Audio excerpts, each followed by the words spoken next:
அன்போட அம்மா சொல்றாங்க, இதுல என்னமோ கலந்த மாதிரியே தெரியலையே. அன்பு சொல்றாங்க, அன்னைக்கு ஆம்லெட்ல நான் விஷம் வச்சேன்னு ஆஸ்பத்திரியில என்ன அசிங்கப்படுத்தினாரு. இப்ப அதோட செகண்ட் இன்னிங்ஸ் போல. முதல்ல கதிரை நல்ல டாக்டர் கிட்ட கொண்டு போய் காட்டணும். இதெல்லாம் ஆரம்பத்திலே பார்த்து சரி பண்ணலாட்டி அவ்வளவுதான் அத்தை. கதிரு கோவத்துல கை நீட்டுறாரு. வலி தாங்க முடியாம கத்துறாரு. அன்பு சொல்றாங்க, இப்படியெல்லாம் கதிரு கைய சச்சா வலிக்க தானேம்மா செய்யும். அம்மா, இந்த மாதிரி எதையாவது ஒண்ணு பண்ணி அவரையே டென்ஷன் படுத்திக்கிட்டு இருக்காருமா. இதுக்கும் எனக்கும் ஏதாவது சம்பந்தம் இருக்காமா? நீயே பாரு. அன்போட அம்மா சொல்றாங்க, ஏன் கதிர் இந்த மாதிரி பண்ற? ஒழுங்கா என்னைய தடவிக்கோப்பா. சும்மா சின்ன குழந்தை மாதிரி அடம் பிடிச்சுக்கிட்டு இருக்காத. ராஜி, அவன் வேணும்னு ஏதோ குத்தம் சொல்லிக்கிட்டு இருக்கான். அன்பு கதிருக்கு போட்டு விடுவான். நீ வா ராஜி. எல்லாரும் சொல்லிட்டு போயிடுறாங்க. அப்ப அன்பு சொல்றாங்க கதிர்கிட்ட, என்னப்பா எது சொன்னாலும் நம்புற? ஆக்சுவலி உன் கை எரிஞ்சிருக்காது. இவ இப்படிலாம் செய்வான்னு நீ நினைச்சதுதான் அந்த பச்சை மிளகா. அப்புறம் சாப்பிட உட்கார்றாங்க. எல்லாரையும் அன்போட அம்மா சீக்கிரத்துல சாப்பிட சொல்றாங்க. எல்லாரும் சாப்பிட்டு போயிடுறாங்க. அப்ப அன்போட அம்மா சொல்றாங்க, என்ன அன்பு நீ? கதிர் கையில காயமா இருக்கு. கதிரால எப்படி சாப்பிட முடியும்? ஊட்டி விடுமா. அன்பு கேக்குறாங்க, நான் எப்படிமா?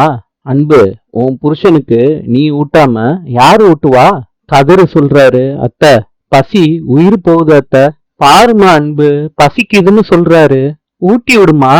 எல்லாரும் சாப்பிட்டதுக்கு அப்புறம் சாப்பிட சொல்லலாம் கதிர.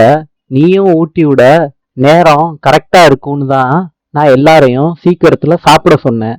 இப்ப என்னடான்னா அன்பு, நீ ரொம்ப யோசிக்கிற. ஊட்டி விட அன்பு. கதிரு பாவம். சரிம்மா, நான் ஊட்டி விடுறேன். என்ன அன்பு பண்ற? ஸ்பூன்லாம் எடுக்கிற? சப்பாத்தி எப்படி ஸ்பூன்ல ஊட்ட போற கதிருக்கு? இல்லம்மா, நான் ட்ரை பண்றேன். என்ன அன்பு ட்ரை பண்றேன்னு சொல்ற? அவ புருஷனுக்கு ஊட்டுறதுக்கு சான்ஸ் கிடைக்காதான்னு காத்துக்கிட்டு இருப்பாங்க. நீ என்னடானா புருஷன்காரனுக்கு அடிபட்டிருக்கு, ஊட்டுறதுக்கு கூட நீ ரொம்ப யோசிக்கிற. அன்பு, ஸ்பூனை கொடு. இப்ப கையில எடுத்து ஊட்டி விடு. அவ்வளவுதான் அன்பு. கதிருக்கு இந்த மாதிரியே ஊட்டி விடு. இதை விட்டுட்டு ஸ்பூன்ல ஊட்டுறாளாம், ஸ்பூன்ல அப்படின்னு சொல்லிட்டு போயிடுறாங்க. கதிருக்கு அன்பு ஊட்டி விடுறாங்க. அன்பு, அறிவு இல்லையா? மூக்குல எல்லாம் படுது பாரு. ஒழுங்கா ஊட்டு, இல்லாட்டி அத்தைய கூப்பிடுவேன். நல்லா குருமாவை டிப் பண்ணி ஊட்டி விடு. என்ன அன்பு, நான் தான் சாப்பிட்டுக்கிட்டு இருக்கேன்ல, அதுக்கு முன்னாடியே திருப்பியும் ஊட்ட வர? இந்த டீச்சருக்கு சாப்பாடு எப்படி கொடுக்கணும்னு தெரியாதா? அன்போட தங்கச்சி இதெல்லாம் பார்த்துக்கிட்டு இருக்காங்க.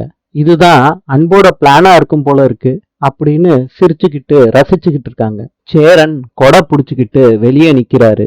நினைக்கிறாரு, ஹோட்டல்லையே யாருமே கிடையாது. இந்த ஹோட்டலை மூடுனாதான் என்ன? என்ன இவன் இந்த ஹோட்டலை திறந்து வச்சிருக்கான்?